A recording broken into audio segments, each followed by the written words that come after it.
pour moi, j'en suis, aujourd'hui, ça n'est pas dans le livre, mais aujourd'hui, je dirais que le parcours FJ est avant tout un parcours d'éveil.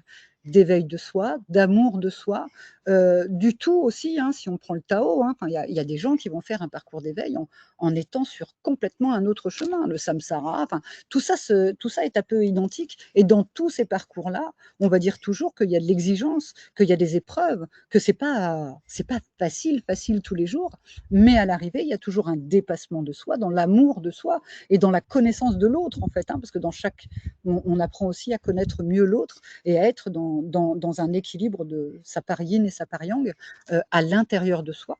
C'est en ça où le parcours FJ est un parcours d'éveil. Si on cherche encore une fois le romantisme, demander au divin une âme sœur, ce sera beaucoup plus simple. Et puis encore une fois, de toute façon, ça se demande, mais moi, je l'avais pas demandé. Hein.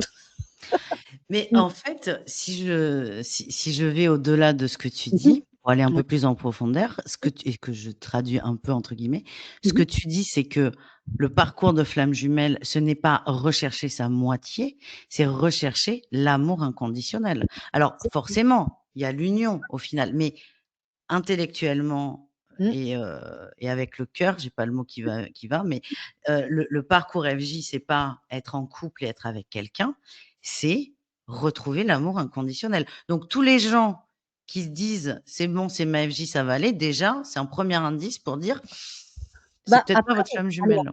alors après, tu ressens ça tellement au niveau des tripes, du cœur, de toutes tes cellules qui se mettent à clignoter dans tous les sens, qu'en fait, il y a quand même quelque chose en toi où il y a toute une partie du parcours où tu es en manque, en fait. C'est comme si, en fait, tu avais mis le je veux dire dans quelque chose qui est légal, le doigt dans le pot de Nutella ou de confiture et qu'en Oui, fait, merci.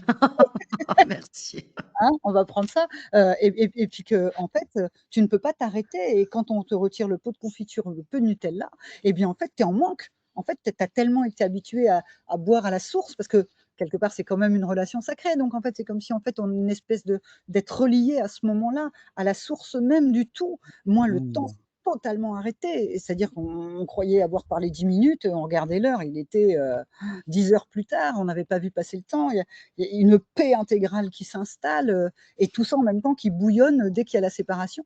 Donc, je ne sais plus quelle était ta question, mais en tout Moi non cas, plus. c'est pas l'objectif, ça n'est pas de faire couple, ça Mmh. ne doit pas être ce qui te meut une fois que tu es sur le parcours et que tu l'acceptes. La première chose, c'est savoir que tu es sur un parcours et connaître quelle polarité tu es. Et grâce à ça, il y a des exercices.